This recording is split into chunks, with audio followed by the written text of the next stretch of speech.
Good day everyone, I'm Emerson Beltran and I'm going to explain the refrigeration cycle. As you can see, we have a diagram here of refrigeration cycle.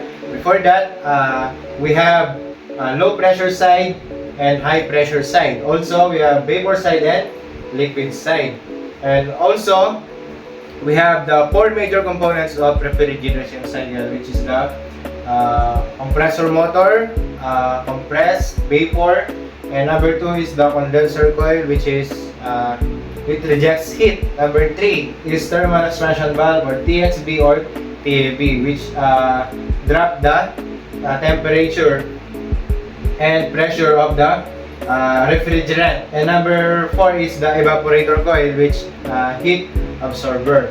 So before that, we have our refrigerant is R134A, and it is zero ozone depletion potential, or ODP. So is suction pressure is 25 to 35 psi, and discharge pressure is 120 to 150 psi. So let's start in our refrigeration cycle. So we start in a compressor motor. So the compressor motor is also known as a heart of the refrigeration cycle.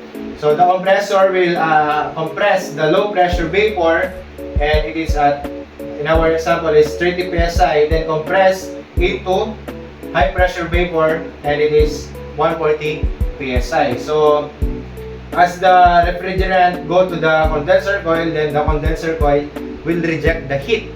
So that's why we have high pressure liquid and low temperature liquid. So why? Because the condenser coil will reject heat, but the temperature is the pressure is still the same. That's why it is high pressure.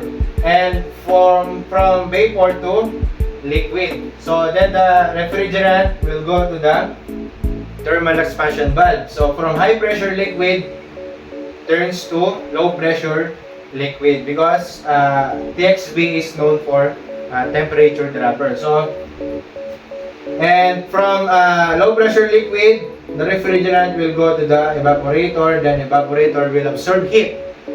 So then the refrigerant from low pressure liquid turns to low pressure vapor. Then the low pressure vapor, the compressor motor will compress the low pressure vapor to high pressure vapor. Though the cycle will repeat again and again. So that's the refrigeration cycle.